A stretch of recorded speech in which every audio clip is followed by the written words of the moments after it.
A Sky News investigation has exposed the cruel and appalling conditions suffered by puppies to satisfy celebrity demands for so-called handbag dogs. Rogue breeders are smuggling the young animals from Eastern Europe and selling them as living fashion accessories. Our Europe correspondent Greg Marlin reports now from Monor in Hungary. 30 degrees of heat, no shelter from the sun. These puppies are caught in a trade fueled by fashion. When our undercover team asked too many questions of this dealer, he became threatening. There are hundreds of puppies for sale at this market in the Hungarian town of Monor. To buy a Mexican hairless puppy like this from a good breeder would cost you £1,500. These are going for £150. Campaigners say it's the popularity of so-called handbag dogs with celebrities like Paris Hilton that's driving the rogue breeders. They have become a fashion accessory. Investigators from the charity Four Paws say the ones you'd buy here are sold at cut price. Often ill, not vaccinated, possibly inbred. Just some of the real costs. You see that the dogs are mentally disturbed.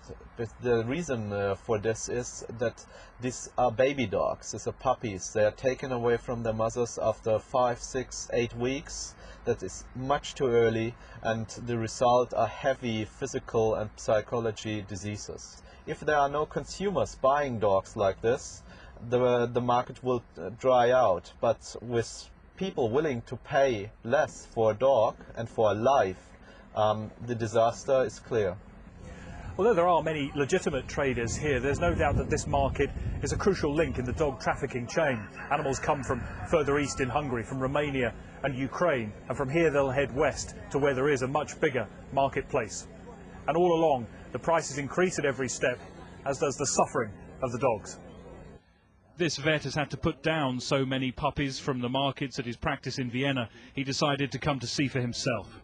If you remember, for instance, I don't know, 5 or 6 years ago, that there has been that film, 101 Dalmatians, yeah, and everybody came with a little Dalmatian, yeah, and now, if for instance Paris Hilton runs around with a small dog, yeah, everybody says, yeah, that's something to do.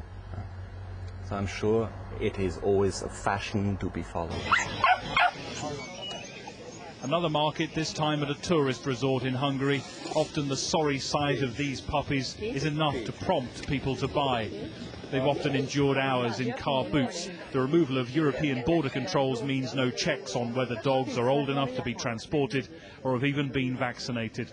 They've even reached the United States. Their background would really turn most people off ever considering buying a puppy in such awful conditions. And certainly Four Paws urges people to go and adopt animals from rescue centres, from reputable shelters, because we feel that animals should not be purchased in markets, car boot sales, in pet shops. If people do that, they are supporting the trade. A deal's done for cash. The buyer looks unhappy with the paperwork. The traders here say they're doing nothing illegal. In this example of supply and demand, it is clear who the victims are. Greg Milam, Sky News, Monor in Hungary.